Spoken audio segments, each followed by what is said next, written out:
nuestra como del ortopedista.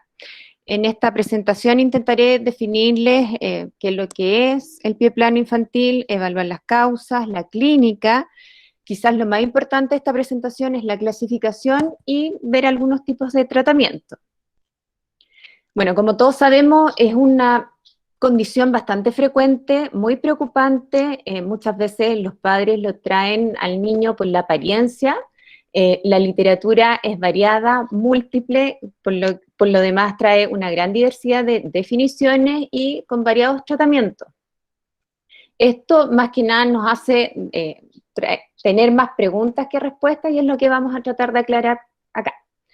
Como definición simple, útil, podríamos decir que el pie plano infantil es la pérdida del arco plantar, generalmente va asociado a valgo del retropié y la gran mayoría, más del 90% de los pacientes son asintomáticos.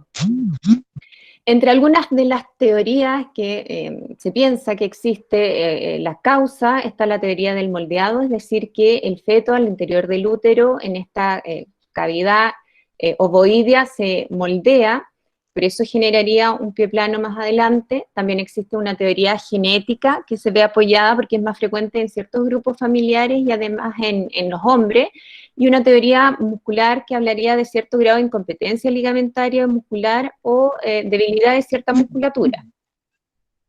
¿Qué es importante cuando nos llega el paciente con un pie plano? Siempre hay que tener en cuenta que los pie planos muy sintomáticos y hay que descartar otras patologías, sobre todo de tipo neurológico.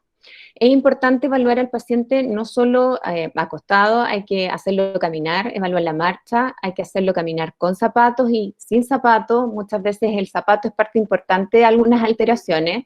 También es importante evaluar las torsiones y los ejes, como se va a discutir más adelante. Y quizás lo más importante de la presentación es tratar de clasificarlo. La clasificación la vamos a ver un poquito más adelante. ¿Por qué consulta en los pacientes o los padres de los pacientes? Muchas veces ellos asocian dolor y fatiga con el pie plano. A mí me toca atender pacientes en el Padre Hurtado, en el hospital que está en la salida sur de Santiago, y muchos de las mamás dicen que los niños presentan dolor después de ir a la feria o de caminar un trecho largo. También ellos lo asocian con una marcha anormal y con una apariencia distinta. Muchas veces se quejan de desgaste del calzado. También hay asociaciones y lo traen por una especie de combo de alteraciones con las condiciones, con otras condiciones que son normales en el desarrollo. Por ejemplo, lo que se va a discutir más adelante. ¿Qué es lo importante en el pie plano flexible? El pie plano flexible presenta una movilidad de la articulación normal. La articulación subtalar se puede mover, evertir e invertir fácilmente. Va asociado a hiperlaxitud. Generalmente la hiperlaxitud es característica en los niños. Frente a las maniobras, que las vamos a ver un poquito más adelante, se tiende a formar el arco y, como dije, en general es asintomático. ¿Qué pasa con un pie plano que es más rígido? En general uno trata de neutralizar el tobillo y al mover el retropié o la articulación subtalar, uno ve que existe una escasa, una nula movilidad. Muchas veces se puede comparar con el otro pie y se ve cierto grado de diferencia. En general el pie plano rígido es doloroso y sintomático, o sea, presenta molestia. Acá podemos ver entonces un pie plano flexible donde la movilidad de la articulación subtalar y también del medio pie es normal.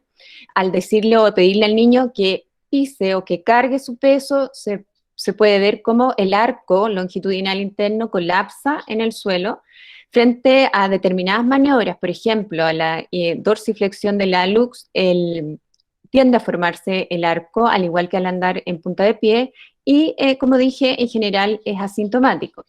Aquí vemos algunas maniobras, en bipedestación el arco colapsa, en general los talones o el retropié se alejan de lo que es el eje medio del cuerpo, pero al pedirle al niño que anda en punta de pie o al dorsiflectarla se logra tensar la fascia plantar y con esto formar arco. ¿Qué hacer cuando se presenta en la consulta un pie plano que no tiene síntomas? Bueno, antiguamente y todavía llegan algunos padres que dicen que les indicaron los famosos zapatos ortopédicos, también los zapatos cambiados como eh, eh, siempre los niños caminan con una marcha, en general con rotación, una marcha convergente, antiguamente tenderían a dejarle estos zapatos, y la verdad es que alteran mucho más la marcha, y todavía en algunos casos se están dejando los ejercicios. Antes dejaban los ejercicios con el palo de escoba. Bueno, la verdad es que todos estos tratamientos actualmente no tienen ninguna evidencia en un niño sano, sin síntomas, están contraindicados, y lo importante es dejar que el niño desarrolle su potencia muscular, su desarrollo neurológico normal, y dejarlos tranquilos y observarlos. Por lo tanto, es importante tratar de tranquilizar y explicar a los cuidadores o a los padres, importante evaluar el calzado, ojalá la actividad deportiva y el peso. Los ejercicios y las plantillas no van a mejorar el arco longitudinal. Es importante saber explicarle a los padres que es normal hasta los 8 años y que hay que dejarlo en observación. ¿Qué hacer frente a un pie plano flexible, pero que da síntomas? Es decir, que el niño se queja de cansancio, fatiga, puede ser que moleste el medio pie, que moleste el retropié. Bueno, lo más importante siempre es descartar la rigidez, evaluar el peso, obviamente mientras más peso, más molestia. En este tipo de pie plano sintomático uno puede dejar las plantillas que no van a formar el arco, pero sí van a quizás a disminuir un poco los síntomas, y cuando hay asociados a algunas contracturas, por ejemplo el tendón de Aquiles, se pueden realizar ejercicios específicos.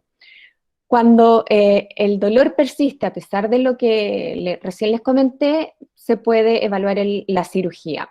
Los procedimientos quirúrgicos son variados.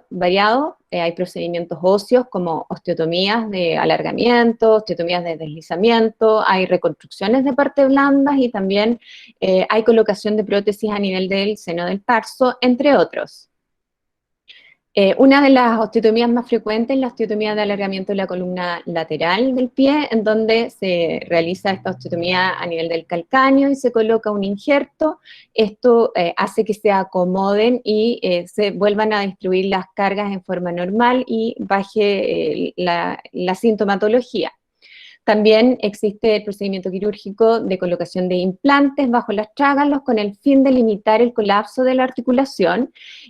Acá tenemos un ejemplo, también uno de los procedimientos más fáciles de realizar, es simple, ambulatorio. Acá tenemos también otro ejemplo con colocación de un tornillo canulado. Son técnicas relativamente simples que no tan solo confieren un efecto mecánico a nivel de la articulación, en el fondo como de trabarla, sino también un efecto propioceptivo al activarse los mecanorreceptores de la musculatura, y con esto fortalecer y corregir la postura del pie.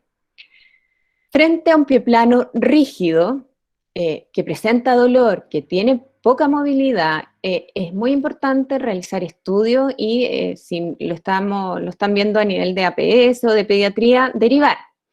El estudio parte por la radiografía AP lateral en carga y oblicuas, y generalmente termina en escáner y a veces en resonancia. Las causas más frecuentes de un pie plano rígido son las barras o coaliciones tarsianas, en donde existe un defecto de la formación o de la segmentación de los segmentos óseos en el periodo embrionario, y también de la diferenciación, y se puede ver acá una prolongación del astrágalo hacia el calcáneo, lo que va a producir en este corte una rigidez a nivel del retropié. También una de las causas frecuentes de pie plano doloroso, que a veces no es tan rígido, es el escafoides accesorio. El escafoides accesorio es un núcleo de osificación accesorio que se ubica sobre el arco longitudinal interno, en donde se produce a veces tendinitis asociada, porque por ahí está el tendón del tibial posterior, y se ve una protuberancia o un aumento de volumen que muchas veces se hace una presión directa con el calzado y es bastante molesto. Y otra, acá vemos en las ambas imágenes el escafoides escafoides accesorio. Otra de las causas frecuentes que en realidad se trata durante los primeros meses de vida es la astrágalo vertical, en donde se puede ver la diferencia entre ambas plantas. Existe una convexidad de la planta debido a una luxación del escafoide y de un mal desarrollo de la estructura del pie. El tratamiento del pie plano rígido pasa un poco por disminuir el dolor en agudo, o sea, realizar descarga. Se pueden intentar plantillas en el escafoides accesorio, generalmente no tienen malos resultados, pero en general el tratamiento es quirúrgico con la resección de barra o resección del escafoide en caso necesario. Ahí a veces hay que tensar o retensar lo que es el tibial posterior, entre otros tratamientos. Bueno, como conclusión, es importante saber que el pie plano, flexible, asintomático, no hay que tratarlo. El 20% de los adultos podría tener un pie plano flexible y la verdad es que no produce mayor alteración. Hay que tranquilizar y explicarle a los padres, no hay que estudiarlo y solamente observarlo. En el pie plano flexible sintomático se puede intentar con algunos ejercicios de fortalecimiento y de elongación del tendón de Aquiles en caso que esté un poco contracturado. Se puede intentar las plantillas, un periodo razonable, mínimo 6 meses, y si sigue con molestias, la cirugía. Y en el caso del pie plano rígido hay que estudiarlo siempre, derivarlo y tratarlo según la causa. Muchas gracias.